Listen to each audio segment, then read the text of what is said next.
Hello बच्चों, मैं हूं आपका अपना राहुल छावड़ा फ्रॉम जैन अकेडमी सिक्कर। और अपना चैप्टर नंबर 4 चल रहा था मैग्नेटिक इफेक्ट ऑफ करंट। उसमें अपन ने बहुत सारी चीज़ें देख ली थी और बहुत सारी चीज़ें अभी देखनी भी है। बड़ा चैप्टर है, इसलिए धीरे धीरे इस चैप्टर को लेते हुए चलते हैं। नेक्स्ट अपना जो टॉपिक आता है वो आता है magnetic force and magnetic torque due to current carrying loop in a magnetic field. ठीक है, किसी मैग्नेटिक फील्ड के अंदर यदि कोई करंट कैरिंग लूप रखा हुआ है, अब वो सर्कुलर भी हो सकता है, वो स्क्वायर शेप भी हो सकता है, वो रेक्टेंगुलर भी हो सकता है, वो कैसा भी हो सकता है। तो फॉर्मूला अपन को बनाना है कि उस पर नेट मैग्नेटिक फोर्स कितना लगेगा और नेट मैग्नेटिक टॉर्क जो है वो कितना लगेगा। इससे पहले अपन ने एक टॉपिक किया था चैप्टर नंबर 1 में, जिसमें अपन ने बोला था torque on an electric dipole. ठीक है, force and torque on an electric dipole. उसमें अपन ने बोला था यदि यूनिफॉर्म इलेक्ट्रिक फील्ड के अंदर कोई इलेक्ट्रिक डाइपोल रखा हुआ है तो उसके ऊपर किसी भी तरह का कोई फोर्स काम नहीं करता था, केवल उस पर टॉर्क काम करता था और उसका फॉर्मूला आया था PE sin थीटा आया था। अब ऐसे ही यहाँ पर है कि यदि यूनिफॉर्म मैग्नेटिक फील्ड के अंदर कोई सर्कुलर या रेक्टेंगुलर करंट कैरिंग लूप रखा हुआ है, करंट कैरिंग एक लूप रखा हुआ है जिसमें करंट फ्लो हो रही है, तो उसके ऊपर नेट फोर्स और नेट टॉर्क जो वो कितना काम करेगा वो अपन को फाइंड आउट करना है। ठीक है, टॉपिक अपना ये है। तो अब देखो इसको 1 बाय 1 समझते हुए चलते हैं। उससे पहले एक चीज़ समझना कि अपन को ये पता है कि यदि यूनिफॉर्म मैग्नेटिक फील्ड के अंदर कोई करंट कैरिंग लूप यदि रखा हुआ है जिसमें आई करंट फ्लो हो रही है, जिसकी लेंथ करंट कैरिंग वायर यदि रखा हुआ है जिसमें आई करंट फ्लो हो रही है जिसकी लेंथ L है, तो इस पर लगने वाला जो मैग्नेटिक फोर्स था उसका फॉर्मूला अपने डराइव किया था ILB sin थीटा, और इसको अपन ने बोला था IL vector cross B vector. ऐसा एक अपना फॉर्मूला आया था। तो इसी को अपन काम में लेंगे कि यदि करंट कैरिंग मैग्नेटिक फील्ड के अंदर कोई करंट कैरिंग वायर रखा हुआ है तो उस पर लगने वाला फॉर्मूला होता है ILB sin थीटा। इस फॉर्मूले को अपन आगे जो है वो काम में लेते हुए चलेंगे, तो इस फॉर्मूले को ध्यान में रखना, ये फॉर्मूला क्या बनेगा और ये फॉर्मूला कैसे यूज में आएगा। और इसमें फोर्स की जो डायरेक्शन होती थी वो अपन बोलते थे L क्रॉस B की डायरेक्शन में आती थी। डायरेक्शन अपन ने निकालना पहले सीख लिया था। ठीक है, अब समझो इस चीज़ में, जैसे मान लो मेरे पास में एक रेक्टेंगुलर फ्रेम है इस तरह का। ठीक है, 3D व्यू बना रहा हूँ। ये एक रेक्टेंगुलर फ्रेम है, इस फ्रेम को मैंने नाम दे दिया P, Q, R और S, ऐसा नाम दे दिया। ठीक है, इसमें मैंने मान लिया कि एंटी क्लॉकवाइज डायरेक्शन में I करंट ऐसे फ्लो हो रही है, ये I करंट ऐसे फ्लो हो रही है इस तरह से। ठीक है, ये I करंट फ्लो हो रही है।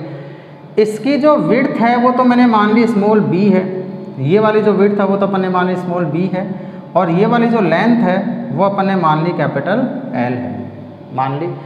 अब इस एक तरह से करंट कैरिंग लूप को ये ऐसे रखा हुआ है इस तरह से। ठीक है, इस तरह से वो मान लो वो ऐसे भी रखा हुआ हो सकता है, वो किसी एंगल पे भी रखा हुआ हो सकता है। तो मैंने इसको किसी एंगल पे रखा है इंक्लाइन करके ऐसे। तो इस लूप को मैंने किसी यूनिफॉर्म मैग्नेटिक फील्ड के अंदर रखा हुआ है। ये मान लो मैग्नेट का नॉर्थ पोल हो गया और ये मान लो इधर की तरफ जो है वो मैग्नेट का साउथ पोल हो गया। तो इधर से नॉर्थ से साउथ की तरफ क्या बना अपना एक मैग्नेटिक फील्ड बना B। ठीक है, तो ऐसे ही एक मैग्नेटिक फील्ड चल रहा है इसके अंदर। तो उस मैग्नेटिक फील्ड को यदि शो करना चाहो तो अपन शो कर देते हैं कि मान लो इस टाइप का सा एक मैग्नेटिक फील्ड बना हुआ है ऐसा। ठीक है, ऐसा एक मैग्नेटिक फील्ड बना हुआ है इस तरह से। इस मैग्नेटिक फील्ड के अंदर नॉर्थ से साउथ की तरफ एक मैग्नेटिक फील्ड है। इस मैग्नेटिक फील्ड के अंदर ये लूप रखा हुआ है किसी एंगल थीटा के ऊपर। ठीक है, इसको थोड़ा सा ढंग से बना देते हैं कि इस मैग्नेटिक फील्ड के अंदर ये जो लूप रखा हुआ है, ये लूप अपना कौन सा है, PQRS लूप है। और वो मान लो कि इस मैग्नेटिक फील्ड में इस तरह से रखा हुआ है। ये मान लो कोई मैग्नेटिक फील्ड ऐसे चल रहा है। ठीक है, ऐसे क्लियर है। ऐसे यहाँ पे ही मान लो ये मैग्नेटिक फील्ड जो है वो ऐसे चल रहा है। ठीक है, तो ग्रीन कलर का जो बनाया है वो अपन ने क्या बनाया है, ये मैग्नेटिक फील्ड बना है B। ठीक है, अब देखो यहाँ से इस पूरे लूप को मैं 4 पार्ट्स में डिवाइड कर सकता हूँ।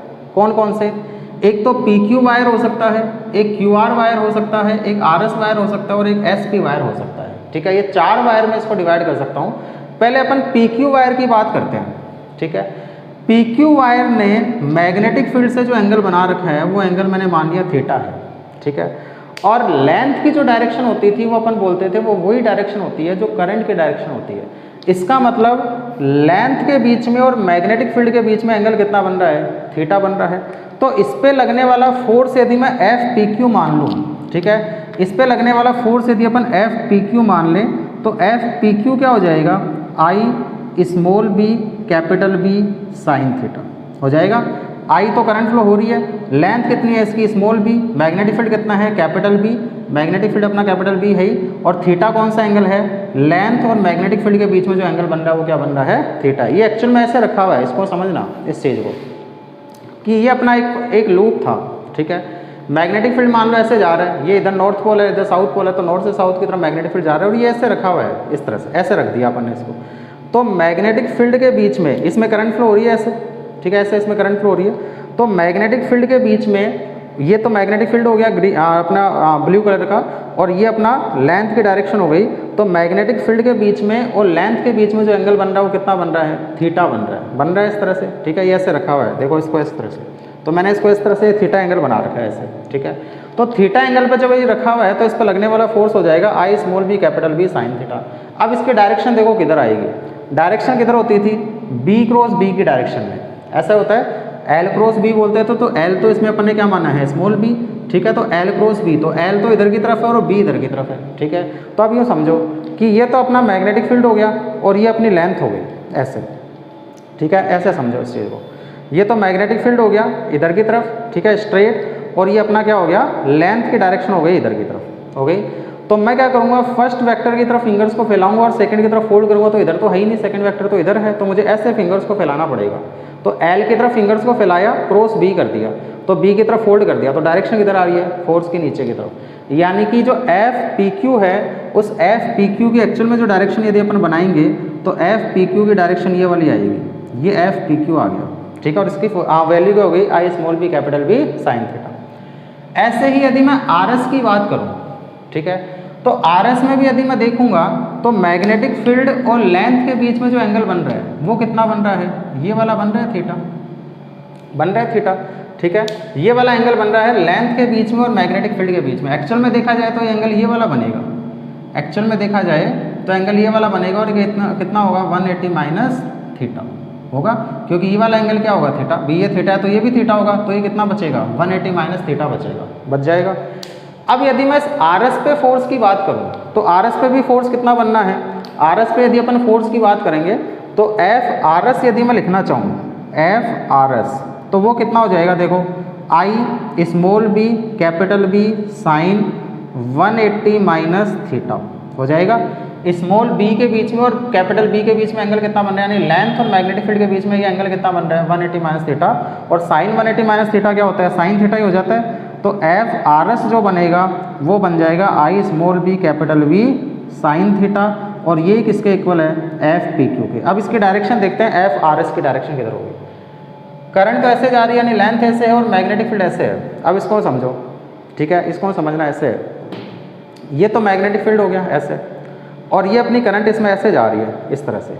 तो मैं लेंथ की तरफ फिंगर्स को फैलाऊंगा और बी की तरफ फोल्ड कर दूंगा, तो डायरेक्शन किधर आई, ऊपर की तरफ। यानी कि इस पर जो डायरेक्शन आई है इसके ऊपर, वो डायरेक्शन किधर आई है, ऊपर की तरफ, और वो कौन सी डायरेक्शन है, एफ आर एस हो जाएगा। अब देखो एफ पी क्यू और एफ आर एस दोनों सेम मैग्नीट्यूड है, ये तो अपन ने यहाँ से देख लिया, एफ पी क्यू और एफ आर एस क्या है, सेम है, और डायरेक्शन अपोजिट है, डायरेक्शन अपोजिट है, मैग्नीट्यूड सेम है, लाइन ऑफ एक्शन सेम है, तो दोनों फोर्स क्या कर देंगे, एक दूसरे को कैंसिल आउट कर देंगे। तो इन दोनों फोर्स के कारण ना तो फोर्स बनेगा और ना टॉर्क बनेगा। टॉर्क भी क्यों नहीं बनेगा, क्योंकि दोनों की लाइन ऑफ एक्शन क्या है, सेम है। तो दोनों की लाइन ऑफ एक्शन सेम है, मैग्नीट्यूड सेम है, डायरेक्शन अपोजिट है, तो इसका मतलब ना तो कोई नेट फोर्स बनेगा, दोनों फोर्स एक दूसरे को कैंसिल आउट कर देंगे, और लाइन ऑफ एक्शन सेम होने के कारण ना इसमें कोई टॉर्क बनेगा। तो इन दोनों का तो इफेक्ट ही खत्म हो गया। इन दोनों वायर्स की बात करते हैं, इसमें करंट जा रही है ऊपर की तरफ, मैग्नेटिक फील्ड है इधर की तरफ, ठीक है। तो वही बी मैग्नेटिक फील्ड में एन लेंथ का एक वायर रखा हुआ है जिसमें आई करंट फ्लो हो रही है, ठीक है। वही फॉर्मूला अपना, यदि इसमें फॉर्मूला बनाना चाहेंगे तो फॉर्मूला क्या बनेगा अपना, फॉर्मूला ही बनेगा, इसको मैं मान लेता हूँ कौन सा हो जाएगा, ये एफ क्यू आर, ठीक है, एफ क्यू आर। इसको अपन बोलेंगे तो आई तो करंट हो गई, एल लेंथ हो गई, बी मैग्नेटिक फील्ड हो गया, और साइन थीटा, थीटा कितना है, लेंथ और मैग्नेटिक फील्ड के बीच का एंगल। अब इसको समझो, ये वायर तो ऐसे रखा हुआ है और मैग्नेटिक फील्ड ऐसे है, ऐसे ही तो है ही, ठीक है। तो इसमें एंगल कितना बना, 90 डिग्री। तो मैं यहाँ पे बोलूँगा क्या, साइन 90, और साइन 90 की वैल्यू 1, तो एफ क्यू आर जो बनेगा वो क्या बन जाएगा, आई एल बन जाएगा। क्या एफ, डायरेक्शन की बात करते हैं अभी, क्या एफ एस पी भी इतना ही होगा? बिल्कुल इतना ही होगा, क्योंकि मैग्नेटिक फील्ड उधर है, लेंथ इधर है, तो एंगल कितना बनना है 90 डिग्री। करंट वही है आई, लेंथ वही है एल, मैग्नेटिक फील्ड वही है बी, यानी कि मैं क्या बोल दूंगा एफ क्यू आर और एफ एस पी दोनों की वैल्यू सेम रहेगी, तो यही क्या रहेगा एफ एस पी रहेगा, एफ क्यू आर और एफ एस पी हो जाएगा। अब देखो यहाँ पे डायरेक्शन की बात करते हैं।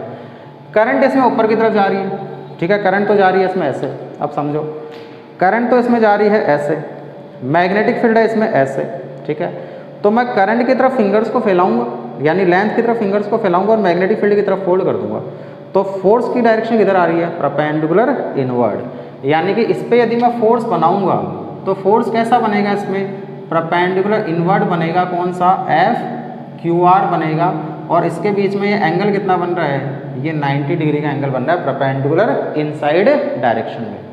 इस पे देखो किधर आएगी, इस पे बात करेंगे तो मैग्नेटिक फील्ड तो ऐसे और करंट इसमें ऐसे आ रही है नीचे की तरफ, नीचे की तरफ तो आ रही है करंट, नीचे आ रही है करंट, यानी कि लेंथ नीचे की तरफ है, मैग्नेटिक फील्ड उधर की तरफ है, तो मैं लेंथ की तरफ फिंगर्स को फैलाऊंगा और मैग्नेटिक फील्ड की तरफ फोल्ड कर दूंगा, एल क्रॉस बी होता है, तो एल क्रॉस बी करूंगा तो डायरेक्शन किधर आ रही है आउटवर्ड, यानी कि यहाँ पर जो फोर्स की डायरेक्शन बनेगी वो कैसी बनेगी आउटवर्ड बनेगी, वो कौन सी हो जाएगी एफ एस पी, वो आ जाएगी अपने पास में एफ एस पी, और एंगल कितना बनना है ये वही 90 डिग्री का एंगल बनेगा, ठीक है।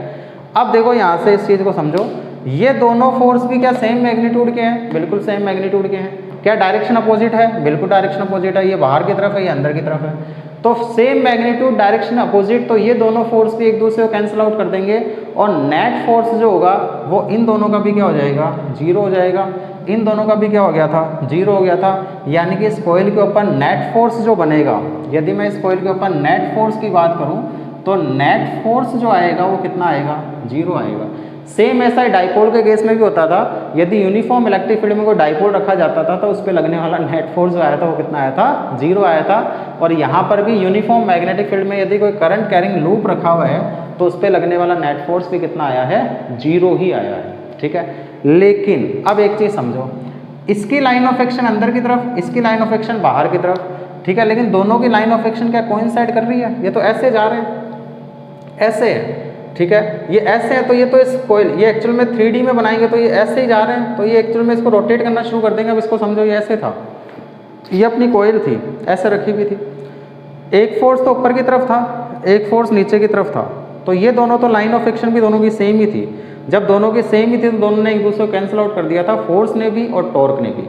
लेकिन इसमें देखेंगे तो इस पर फोर्स किधर लग रहा है अंदर की तरफ लग रहा है, ऐसे अंदर की तरफ, और यदि इस पर देखेंगे, अब इसको समझना ढंग से समझना, थोड़ा अच्छा टॉपिक है, इसमें फोर्स अंदर की तरफ लग रहा है परपेंडिकुलर इनसाइड डायरेक्शन में, इसमें फोर्स परपेंडिकुलर आउटसाइड डायरेक्शन में, ठीक है ऐसे, तो जब ऐसे लग रहा है तो क्या ये फोर्स जो है ये आउटसाइड हो गया और ये इनसाइड हो गया, तो क्या इस दोनों फोर्स की लाइन ऑफ एक्शन अलग अलग होने के कारण ये ऐसे रोटेट होना शुरू हो जाएगा, बिल्कुल रोटेट होना शुरू हो जाएगा, तो ये अपनी सक्सेस के अबाउट रोटेट होना शुरू हो जाएगा, तो इसका मतलब इसके ऊपर एक टॉर्क काम करने लग जाएगा, ठीक है।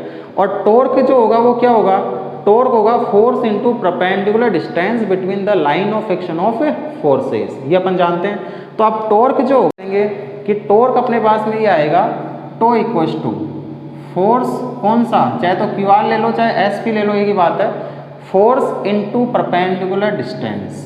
अब मेन चीज़ आती है यहाँ पे परपेंडिकुलर डिस्टेंस क्या होगी, यदि वो चीज़ समझ में आ गई तो टॉपिक समझ में आ जाएगा, ठीक है। अब समझो इस चीज़ को, परपेंडिकुलर डिस्टेंस कौन सी लेनी है, फोर्स के लाइन ऑफ एक्शन के बीच की परपेंडिकुलर डिस्टेंस, ठीक है। अब परपेंडिकुलर डिस्टेंस को यदि मैं अलग से बनाना चाहूँ निकालने के लिए, तो इसको समझना कि जैसे अपन ने बोला कि जैसे इसको इधर बना देते हैं या इधर ही बना लेते हैं, ये तो मैंने बोला क्या था अपना मैग्नेटिक फील्ड था ऐसे, ठीक है, ये तो अपना मैग्नेटिक फील्ड आ गया ऐसे बी, ठीक है। यदि मैं इस कॉइल को टॉप से देखूंगा, यदि मैं इस रेक्टेंगुलर कॉइल को टॉप से देखता हूं तो मुझे क्या दिखाई देने वाला है कि एक तो मैग्नेटिक फील्ड तो इधर जा रहा है, वो मैंने बना दिया, और ये वाली आर्म ये वाली लेंथ ही तो मुझे दिखाई देगी, कौन सी है ये, चाहे तो आर एस मान लो चाहे पी क्यू मान लो, एक ही बात है। तो मैं मान लेता हूँ टॉप वाली देख रहा हूँ तो मुझे आर एस दिखाई दे रही है, ये वाली तो नहीं दिखाई देगी, ठीक है, तो मुझे ये आर एस दिखाई दे रही है, तो वो कितने एंगल पे रखी हुई है, मैग्नेटिक फील्ड से कितने एंगल पे रखी हुई है, टॉप से देखूंगा तो ऐसे दिखेगा मुझे, देखो मैं टॉप से देख रहा हूँ तो मैग्नेटिक फील्ड तो ऐसे है, और ये ऐसे रखी हुई है, तो मैग्नेटिक फील्ड और इसके बीच में एंगल कितना है, वही थीटा है। तो इसका मतलब मैं टॉप से देखूंगा तो मुझे क्या दिखाई देने वाला है, टॉप से देखने पे मुझे ऐसी एक लाइन दिखाई देगी, और वो कौन सी होगी, मान लो वो ऐसा लाइन होगी ऐसा लाइन, ठीक है। ये अलग चीज़ है, ये अलग चीज़ है, वो एस अलग है और ये एस अलग है, ठीक है। इस एस से मत मिला देना इसको, ये ऐसे है, ठीक है। तो ये ऐसा लाइन दिखाई देगी, इसकी लेंथ कितनी है, स्मॉल बी इसकी लेंथ तो स्मॉल बी है, ये लेंथ तो अपन जानते हैं कितनी है, स्मॉल बी, और ये एंगल कितना है, थीटा है। अब समझो इस चीज़ को, इस पे यदि बात करें तो फोर्स को देखो, यदि मैं इसको टॉप से देखूंगा, फिर से टॉप से देखो, यदि मैं इसको टॉप से देख रहा हूँ तो मुझे इस वाली इस पे एक फोर्स भी तो दिखाई देगा जो ऐसे लग रहा है फोर्स ऐसे, यानी कि टॉप से देख रहा हूँ तो मुझे इस लेंथ के इधर की तरफ एक फोर्स दिखाई दे रहा है, ये वाला कौन सा फोर्स है, ये वाला फोर्स है एफ एस पी दिखाई देगा। यानी कि मैं यहाँ पर एक फोर्स बना दूंगा, वो फोर्स कैसा होगा, यदि वो फोर्स बनाना चाहें तो यहाँ पर एक फोर्स दिखाई देगा मुझे यहाँ की तरफ, कौन सा, एफ एस पी दिखाई दे जाएगा। ऐसे एफ क्यू आर भी दिखाई देगा, देखो कैसे दिखाई देगा। यदि मैं इसको टॉप से देख रहा हूँ, टॉप से, तो यहाँ पर एक फोर्स ये भी तो लग रहा है एफ क्यू आर अंदर की तरफ, यानी कि परपेंडिकुलर इनसाइड डायरेक्शन में। तो टॉप से देखेंगे तो मुझे ऐसा दिखाई देगा, ये वाला एक फोर्स दिखाई देगा, कौन सा, एफ क्यू आर, ठीक है, एफ क्यू आर, ठीक है, ढंग से समझना, ये एफ क्यू आर आ गया। इसकी लाइन ऑफ एक्शन तो ये है, इसकी लाइन ऑफ एक्शन ये है, इसको मैं थोड़ा सा पीछे बढ़ा देता हूँ। तो दोनों के बीच की परपेंडिकुलर डिस्टेंस क्या ये वाली होगी, बिल्कुल ये वाली होगी, ठीक है। तो इसको अपन नाम दे देते हैं, ये ऐसा नाम दे दिया, पी क्यू अपन दे ही चुके हैं, इसको मैंने एन नाम दे दिया एन नाम। यानी कि मैं ये बोल सकता हूँ कि टॉर्क जो होगा वो टॉर्क क्या होगा, एफ पी क्यू, ठीक है, सॉरी एफ क्यू आर मान लो, एक तो हो जाएगा एफ क्यू आर, जो अपने फॉर्मूला लिखा उसी को काम में लेना। और परपेंडिकुलर डिस्टेंस कौन सी है, ये एस एन, ठीक है, परपेंडिकुलर डिस्टेंस कौन सी है अपनी, एस एन आ जाएगी, ये वाली परपेंडिकुलर डिस्टेंस। अब ये डिस्टेंस कैसे निकालोगे, ये एंगल थीटा है तो ये वाला एंगल भी कितना है, थीटा, सिंपल सी चीज़ है। इस बी का यदि मैं थीटा की डायरेक्शन में कंपोनेंट लूंगा तो ये कितना आएगा, S N B cos theta आ जाएगा। तो टो जो हो जाएगा वो एफ क्यू आर तो कितना है, आई एल बी, और एस एन कितना हो गया, बी कोस थीटा, यानी कि बी कोस थीटा आ जाएगा। लेंथ इंटू ब्रेड्थ क्या होगा, एरिया होता है एरिया। तो टो जो हो जाएगा वो क्या हो जाएगा, लेंथ इंटू ब्रेड्थ हो जाएगा एरिया, तो I small b capital A cos theta हो जाएगा। ये तो तब है जब इसके अंदर एक ही टर्न है, इसके अंदर तो एक से ज़्यादा टर्न भी तो हो सकते हैं, एक से ज़्यादा टर्न होंगे तो टॉर्क n टाइम्स हो जाएगा। यानी कि फॉर n टर्न्स की यदि अपन बात करेंगे, फॉर कैपिटल n टर्न्स, ठीक है, फॉर कैपिटल n टर्न्स, तो टो क्या हो जाएगा, N I A B cos theta हो जाएगा, n टाइम्स हो जाएगा, तो N I A B cos theta हो गया। अब समझो इस चीज़ को, अब थोड़ा सा और ध्यान देना, यदि मैं इस कोयल के एरिया की डायरेक्शन लूँ, ठीक है, ये वाला अपना कोयल थी, ठीक है, ऐसे रखी हुई थी ऐसे, ठीक है, इसके एरिया की डायरेक्शन तो ये वाली आएगी परपेंडिकुलर आउटवर्ड, ये मैग्नेटिक फील्ड की डायरेक्शन। अब देखो तीन एंगल एक साथ में आएंगे, समझना थोड़ा ढंग से, ठीक है। ये तो अपने पास में क्या हो गई, एरिया की डायरेक्शन हो गई इधर वाली, तो परपेंडिकुलर आउटवर्ड, ये मैग्नेटिक फील्ड हो गई। और ये जो एंगल अपन ने ले रखा है मैग्नेटिक फील्ड और इसकी लेंथ के बीच का, ये तो कितना है, थीटा है।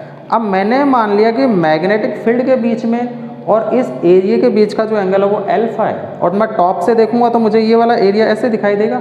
तो टॉप से देखूंगा यदि मैं, तो टॉप से देखने पे मुझे यहाँ पे जो एरिया दिखाई देगा वो एरिया कुछ ऐसा दिखाई देगा। ये किसकी डायरेक्शन आ गई, एरिया की, और ये वाला एंगल मैंने मान लिया एल्फा है, मान लिया, ढंग से समझना कि ये तो एरिया हो गया, आउटवर्ड हो गया, और ये मैग्नेटिक फील्ड हो गया ऐसे, ठीक है। इन दोनों के बीच का जो एंगल अपन ने लिया है, ये एंगल कितना ले लिया मैंने, एल्फा मान लिया एल्फा। तो देखो मैं ये बोल सकता हूँ क्या कि ये वाला एंगल तो अपना थीटा था, ये वाला एंगल, ठीक है, ये थीटा हो गया, और ये अपना एल्फा हो गया ये वाला। तो ये पूरा एंगल कितना है, 90 डिग्री। तो मैं बोल सकता हूँ theta plus alpha equals to 90 degree, अपन बोल सकते हैं। तो यहाँ से मैं ये बोल सकता हूँ, बस ये चीज़ समझ में आ गई तो बाकी पूरा क्वेश्चन समझ में आ जाएगा। Theta plus alpha equals to क्या हुआ, 90 डिग्री। तो थीटा क्या हुआ, 90 माइनस एल्फा। तो कोस थीटा क्या हुआ, कोस 90 माइनस एल्फा। तो कोस थीटा क्या हुआ, कोस 90 माइनस एल्फा क्या हो जाता है, साइन एल्फा। हो जाएगा। तो कोस थीटा की जगह मैं क्या बोल सकता हूँ, साइन अल्फा। तो टो जो होगा वो क्या हो जाएगा, NIAB साइन अल्फा हो जाएगा। Tau equal to NIAB sine alpha. Alpha किसके बीच का एंगल है भी, थीटा तो किसके बीच का एंगल था, लेंथ के बीच में और मैग्नेटिक फील्ड के बीच में, ऐसा ही तो था एंगल, ठीक है। अल्फा किसके बीच में एंगल है, एरिया और मैग्नेटिक फील्ड के बीच में है, ठीक है। तो एरिया और मैग्नेटिक फील्ड के बीच का एंगल है, यानी कि एरिया और मैग्नेटिक फील्ड के बीच का एंगल है।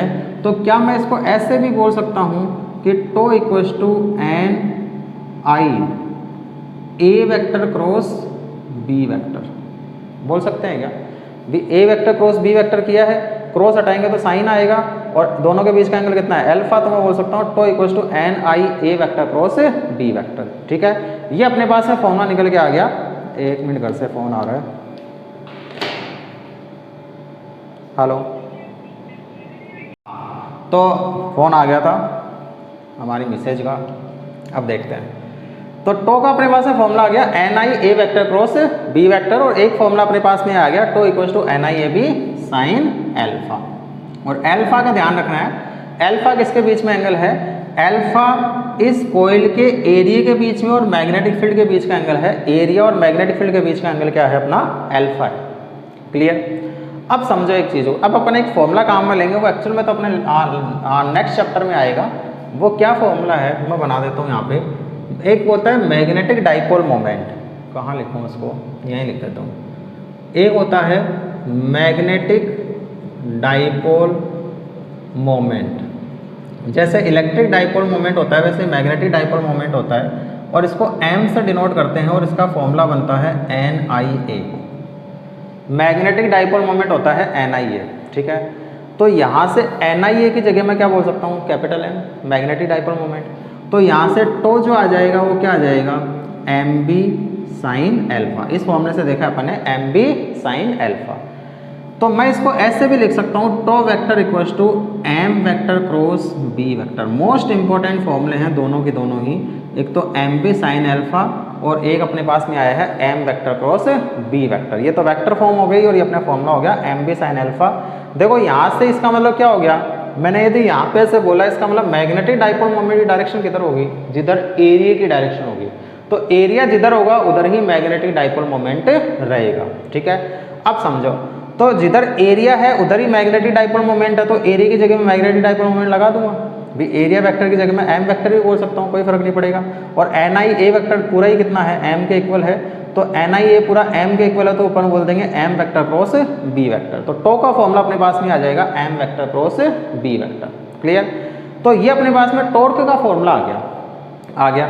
तो टॉर्क का अपने पास में फॉर्मूला आ गया MB साइन अल्फा। अब यदि अपन इसमें स्पेशल केसेस देखें, स्पेशल केसेस क्या, नंबर वन क्या, यदि अल्फा इक्वल्स टू 0 डिग्री हो, अल्फा 0 डिग्री होगा तो साइन अल्फा की वैल्यू, साइन 0 की वैल्यू 0, तो टो कितना हो जाएगा 0, यानी कि उस कंडीशन में कोई टॉर्क काम नहीं करेगा, ठीक है। ये यानी कि एक रखा हुआ कैसे है, एक्चुअल में देखा जाए तो कैसे रखा हुआ है, ये ऐसे थी कोई, ये एरिया था, ये मैग्नेटिक फील्ड था, ऐसे ही था।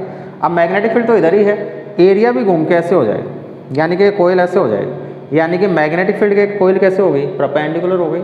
यदि ऐसे रख दिया गया तो उस कंडीशन में इस पर कोई टॉर्क काम नहीं करेगा, ये ऐसे कैसे रहेगी, ना तो रोटेट होगी ना इधर उधर जाएगी, ठीक है। यदि नेट फोर्स तो वैसे ही 0 है, नेट फोर्स होता तो ये क्या मान लो इधर उधर चली जाती है, ऊपर नीचे चली जाती है, लेकिन नेट फोर्स तो पहले से ही 0 है। और अब इस कंडीशन में टॉर्क भी 0 हो गया, यानी कि पहले जो ऐसे घूम रही थी ये, अब ये कोई रोटेशन नहीं होगा इसके अंदर, ये जैसे है वैसे की वैसे रहेगी, क्योंकि इसके ऊपर कोई टॉर्क काम नहीं करेगा।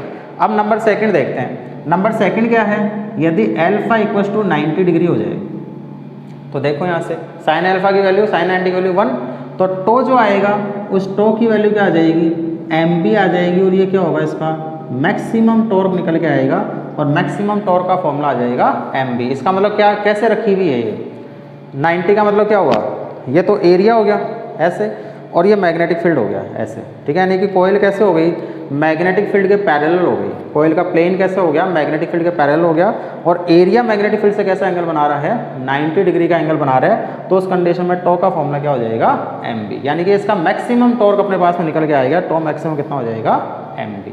क्लियर।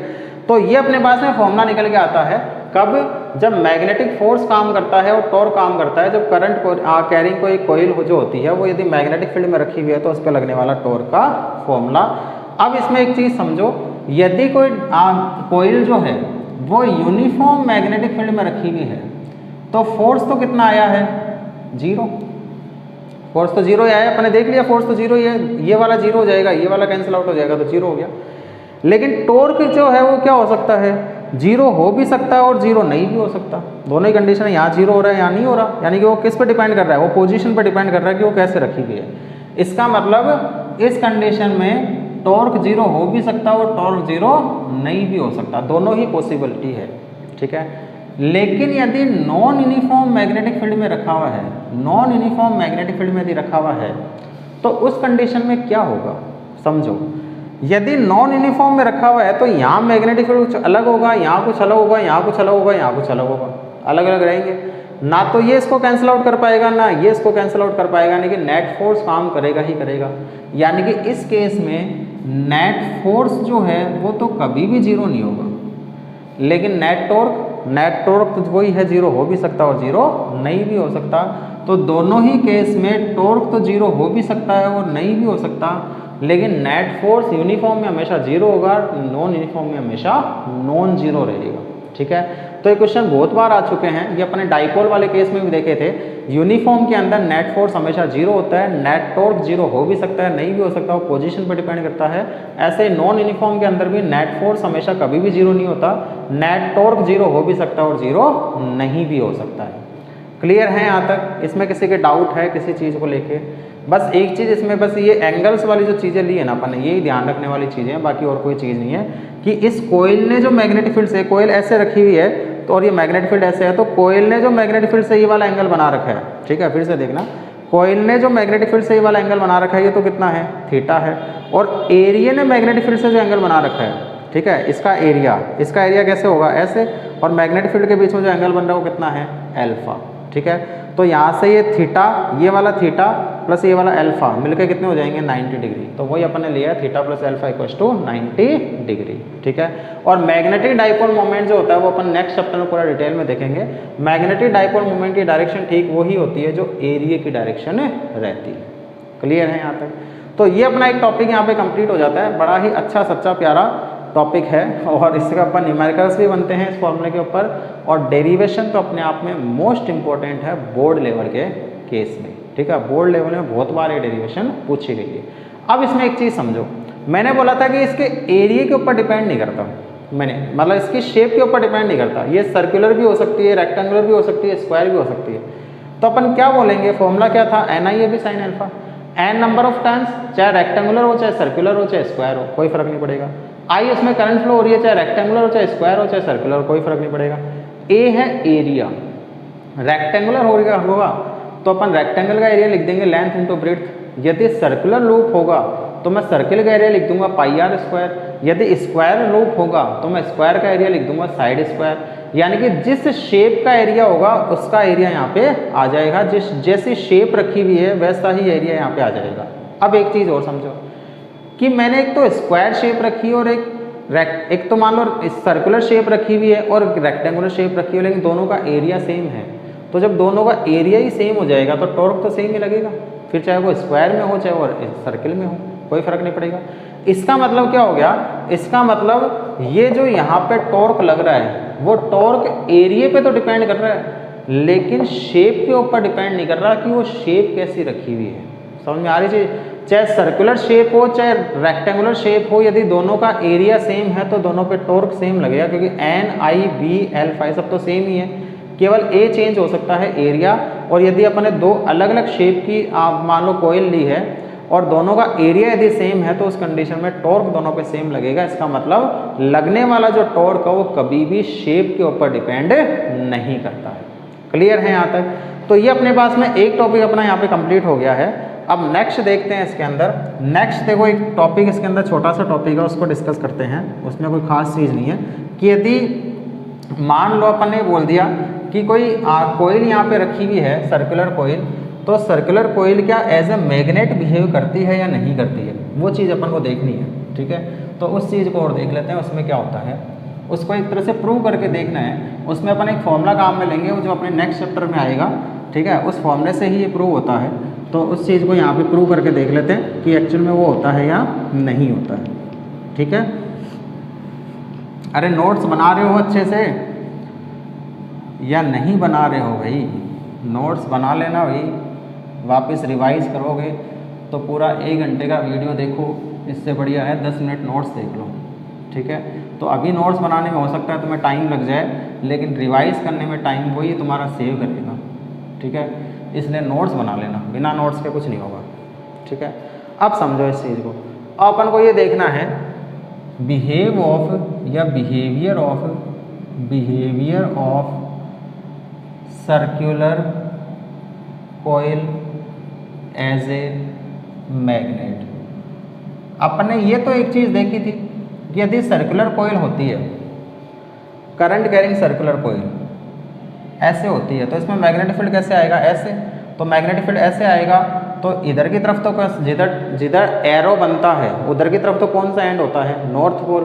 तो इधर तो कौन सा एंड बनेगा? नॉर्थ, और इसके पीछे की तरफ कौन सा बनेगा? साउथ, ठीक है। यानी कि मान लो ऐसे अपने पास में कोई सर्कुलर कोयल है ऐसे, और इसमें मान लो करंट ऐसे फ्लो हो रही है, ठीक है, या ऐसे मान लो, कैसे ही मान लो ऐसे करंट फ्लो हो रही है, तो मैं यदि सामने से देखूंगा तो मेरे लिए करंट ऐसे फ्लो हो रही है ऐसे क्लॉकवाइज। तो ये वाला एंड तो कैसा दिखाई देगा? एस, और ये वाला कैसा दिखाई देगा? एन।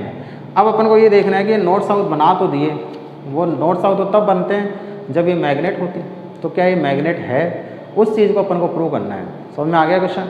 तो इसी को अपन को प्रूव करना है कि क्या सर्कुलर कोयल मैग्नेट है। तो इसमें नॉर्थ साउथ पोल बन रहे हैं, इसका मतलब ये मैग्नेट है। तो अपन को प्रूव करना है कि वास्तव में मैग्नेट है या नहीं है, ठीक है। तो अब इस चीज़ को समझना, जैसे मान लो ये अपने पास में सर्कुलर कोयल थी जिसमें करंट आई ऐसे फ्लो हो रही थी, इसकी रेडियस अपने मानी थी स्मॉल a है, और इससे x डिस्टेंस पे इस पॉइंट पे अपने इंटेंसिटी ऑफ मैग्नेटिक फील्ड, इसकी एक्सिस पे इंटेंसिटी ऑफ मैग्नेटिक फील्ड का अपने फॉर्मूला निकाला था। वो फॉर्मूला यदि याद हो तो वो फॉर्मूला आया था mu naught N I A square upon 2 a square plus x square की power 3/2। Circular coil Biot Savart law में अपन ने जो इसकी एप्लीकेशन देखी थी उसमें निकाला था सर्कुलर कोयल की एक्सिस पे इंटेंसिटी ऑफ मैग्नेटिक फील्ड का फॉर्मूला निकाला था। तो फॉर्मूला ये आया था। अब समझो इस चीज़ को, पाई से मल्टीप्लाई कर दूँ तो क्या हो सकता है? ऊपर नीचे यदि मैं पाई से मल्टीप्लाई कर दूँ तो फॉर्मूला ये बनेगा म्यू नॉट एन आई पाई ए स्क्वायर अपॉन 2 पाई ए स्क्वायर प्लस एक्स स्क्वायर की पावर 3/2 आ जाएगा। पाई ए स्क्वायर क्या होगा? क्या ये सर्कुलर कोयल का एरिया होगा? बिल्कुल एरिया होगा। तो पाई ए स्क्वायर की जगह मैं एरिया लिख सकता हूँ, इसको यहाँ लिख देते हैं B equals to mu naught N I a upon 2 a square plus x square की पावर 3/2 हो जाएगा। अब समझो एन आई ए क्या हो सकता है? Capital N. तो यहाँ से अपन बोल सकते हैं B equals to mu naught capital M upon 2 a square plus x square की पावर 3/2 हो जाएगा। पाई भी साथ में चल रहा था तो यहाँ पे पाई वो लगा देते हैं 2 पाई, और यहाँ भी क्या है 2 पाई, ठीक है। अब देखो इस चीज़ में यदि x की वैल्यू a के कंपैरिजन में बहुत ज़्यादा हो, यदि x की वैल्यू a के कंपैरिजन में बहुत ज़्यादा हो, तो x की वैल्यू जब a के कंपैरिजन में बहुत ज़्यादा होगी तो इस a को मैं ऑलमोस्ट 0 मान सकता हूँ, मान सकते हैं। इस a को यदि मैं ऑलमोस्ट 0 मान लूँगा तो फॉर्मूला बनेगा mu naught m upon 2 pi. a को 0 मान लेंगे तो एक्स स्क्वायर की पावर 3/2, 2 से 2 कैंसिल, क्या बचेगा? एक्स क्यूब बच जाएगा। फिर देखो यहाँ से b इक्वल्स टू, यदि ऊपर नीचे मैं 2 से मल्टीप्लाई कर दूँ तो ये तो हो जाएगा म्यू नॉट अपॉन 4 पाई, और यहाँ आ जाएगा 2m अपॉन एक्स क्यूब। ये जो फॉर्मूला अपने पास में निकल के आ रहा है ये सर्कुलर कोयल की छोटी सर्कुलर कोयल, छोटी क्यों? क्योंकि अपने रेडियस को कंसिडर नहीं किया। छोटी सर्कुलर कोयल की एक्सिस पे इंटेंसिटी ऑफ मैग्नेटिक फील्ड का फॉर्मूला निकल के आता है। और ठीक ऐसा ही फॉर्मूला आएगा जब अपन नेक्स्ट चैप्टर में देखेंगे मैग्नेट यदि है तो मैग्नेट के सेंटर से एक्स डिस्टेंस पे, उसकी एक्सिस पे इंटेंसिटी ऑफ मैग्नेटिक फील्ड का फॉर्मूला यही बनता है म्यू नॉट अपॉन 4 पाई 2m अपॉन एक्स क्यूब। इसका मतलब इसका फॉर्मूला और इसका फॉर्मूला क्या सेम आ रहे हैं? देखो ये फॉर्मूला सर्कुलर कोयल के एक्सिस पे आ रहा है, ये फॉर्मूला मैग्नेट के एक्सिस पे आ रहा है। इसका मतलब दोनों फॉर्मूले सेम हैं, दोनों फॉर्मूले सेम होने का मतलब ये सर्कुलर कोयल जो है वो भी एज ए मैग्नेट बिहेव करती है। तो इस चीज़ को अपन ने मैथमेटिकली प्रूव करके देख लिया कि सर्कुलर कोयल की एक्सिस पर भी मैग्नेटिक फील्ड का फॉर्मूला ठीक वही आता है जो मैग्नेट की एक्सिस पे मैग्नेटिक फील्ड का फॉर्मूला निकल के आता है। इसका मतलब ये हो गया कि सर्कुलर कोयल भी एज ए मैग्नेट बिहेव करती है और इसमें भी दो पोल बनेंगे, एक तो नॉर्थ पोल और इधर की तरफ साउथ पोल। जैसे इसमें दो पोल होते हैं, एक तो नॉर्थ पोल और एक साउथ पोल। क्लियर है? तो ये अपना एक छोटा सा टॉपिक था, behaviour of circular coil as a magnet. ठीक है, एज ए मैग्नेट या एज ए मैग्नेटिक डाइपोल। तो सर्कुलर कोयल भी as a magnetic dipole behave करती है, उसको अपन यहाँ से प्रूव करते हैं। फॉर्मूला ठीक वही आता है जो मैग्नेट के एक्सिस पे फॉर्मूला निकल के आ जाता है। ठीक है, अब इसमें एक छोटा सा टॉपिक और है, वो थोड़ा 11 से लिंक है, उनको और देख लेते हैं उसमें क्या है। चलिए नेक्स्ट अपना टॉपिक है बोर मैग्नेटॉन और magnetic dipole moment of an atom due to revolving electron. इसको समझना, अपन ने ये बोला कि जब किसी सर्कुलर कोयल में करंट फ्लो होती है आई, तो इसमें मैग्नेटिक डाइपोल मोमेंट जनरेट होता है, उसका फॉर्मूला NIA, या फिर मैं बोल दूँ यदि नंबर ऑफ टाइम्स 1 ही होंगे तो क्या हो जाएगा, IA हो जाएगा। तो जैसे सर्कुलर कोयल में करंट फ्लो होती है और उसमें मैग्नेटिक डाइपोल मोमेंट जनरेट होता है, वैसे ही इलेक्ट्रॉन जो होते हैं वो भी तो न्यूक्लियस के चारों तरफ चक्कर लगाते हैं। भी करंट फ्लो हो रही है, इसका मतलब क्या हो रहा है, चार्ज फ्लो हो रहा है। इसमें इलेक्ट्रॉन फ्लो हो रहे हैं, इसका मतलब क्या हो रहा है, चार्ज फ्लो हो रहा है। तो इसका भी तो कोई ना कोई मैग्नेटिक डाइपोल मोमेंट होना चाहिए। तो अपन को यही निकालना है कि किसी भी एटम में जब इलेक्ट्रॉन चक्कर लगाते हैं तो उसमें कितना मैग्नेटिक डाइपोल मोमेंट बनता है, वो अपन को देखना है। तो अपना ये क्वेश्चन है magnetic dipole moment of an atom due to revolving electron. ये जो रिवॉल्विंग इलेक्ट्रॉन है उसके कारण इस एटम के अंदर कितना मैग्नेटिक डाइपोल मोमेंट बना है, वो अपन को यहाँ से निकालना है। तो अपना क्वेश्चन ये है magnetic dipole moment of an atom due to revolving electron. ठीक है, अब इसको समझते हैं इसमें क्या चीज़ है। बस मैग्नेटिक डाइपोल मोमेंट का फॉर्मूला ध्यान रखना, फॉर्मूला अपना आया है NIA। ठीक है, तो अब इसको समझो। जैसे मान लो ये अपना कोई रिवॉल्विंग ऑर्बिट, एक ऑर्बिट है, इस ऑर्बिट में ये इलेक्ट्रॉन जो रिवॉल्व कर रहा है, इसे कर रहा है भी, अच्छा वाला कर रहा है, अच्छी बात है। इसकी रेडियस मैंने मान ली कितनी है, r। ठीक है, इस इलेक्ट्रॉन को यहाँ से लेके यहाँ तक आने में कितना टाइम लगेगा, टाइम पीरियड के इक्वल, जिसको अपन कैपिटल T बोलते हैं। तो एक चक्कर लगाने में जो करंट फ्लो होगी, करंट का फॉर्मूला क्या होता है, charge upon time, rate of flow of charge. तो इस इलेक्ट्रॉन को चक्कर लगाने में कितना टाइम लगा, कैपिटल T, तो करंट कितनी हो गई, E अपॉन कैपिटल T, यानी कि एक चक्कर में इतनी करंट फ्लो हो जाएगी। अब देखो कुछ 11th के बहुत सारे फॉर्मूले अपन काम में लेंगे, मैं बताता जाता हूँ। T का एक फॉर्मूला अपन पढ़ते थे 2π/ओमेगा, ओमेगा इक्वल होता था 2π/T, तो T हो जाएगा 2π/ओमेगा। उसको मैं यहाँ पुट कर दूँ तो I का जो फॉर्मूला बनेगा वो बन जाएगा E अपॉन 2π/ओमेगा। ओमेगा ऊपर चला जाएगा तो I का फॉर्मूला बन जाएगा E ओमेगा अपॉन 2π। एक तो फॉर्मूला अपन ने ये काम में लिया 11th का, ये 11th। ठीक है, ये फॉर्मूला अपन ने कहाँ से लाया, 11th से। एक फॉर्मूला ओमेगा का और था, यदि इसकी वेलोसिटी v है, ठीक है, तो एक फॉर्मूला अपन और पढ़ते थे v equal to omega r, और ओमेगा इक्वल टू क्या हो जाएगा, v अपॉन आर।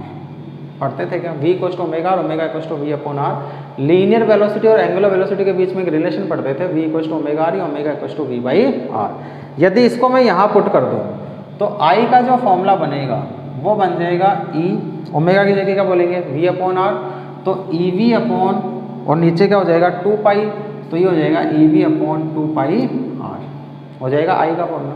और देखो I का फॉर्मूला अपने पास में आ गया EV अपॉन 2πr। ठीक है, मैग्नेटिक डाइपोल मोमेंट का फॉर्मूला अपन एक चक्कर की बात कर रहे हैं तो वो कितना हो जाएगा I इंटू ए, NIA में n कितना हो गया 1, तो बचा कितना I इंटू ए। ठीक है, I की वैल्यू यदि मैं यहाँ पुट कर दूँ तो m क्या हो जाएगा EV अपॉन 2πr इंटू ए, और एरिया कितना है इसका, कितना है एरिया, πr²। रेडियस r है तो एरिया कितना हो जाएगा πr²। तो m इक्वल टू हो जाएगा EV upon 2πr into πr²। पाई से एक पाई कैंसिल, r से एक r कैंसिल, तो m का जो फॉर्मूला बनेगा वो बन जाएगा EVr, ऊपर तो एक r बच गया, अपॉन क्या 2 बन गया। तो एक अपने पास में फॉर्मूला ये आ गया इलेक्ट्रॉन के लिए, ये अपन इलेक्ट्रॉन की बात कर रहे हैं। और यदि Q चार्ज होगा, फॉर Q चार्ज, यदि इलेक्ट्रॉन की जगह मान लो Q चार्ज फ्लो हो रहा होगा तो m कितना हो जाएगा QVR/2 हो जाएगा। और देखो और आगे कैसे बढ़ाएंगे इस फॉर्मूले को, एक अपन फॉर्मूला पढ़ते हैं यहाँ पे, m का फॉर्मूला ये आ गया अपने पास में QVR/2। यदि ऊपर नीचे मैं स्मॉल m यानी कि मास से मल्टीप्लाई कर दूँ तो देखो क्या होगा, capital M equals to Q तो ऐसे ही कैसे MVR/2m, ऊपर नीचे m से मल्टीप्लाई कर दिया, m से m कैंसिल, QVR/2 वापस ही आ जाएगा फॉर्मूला।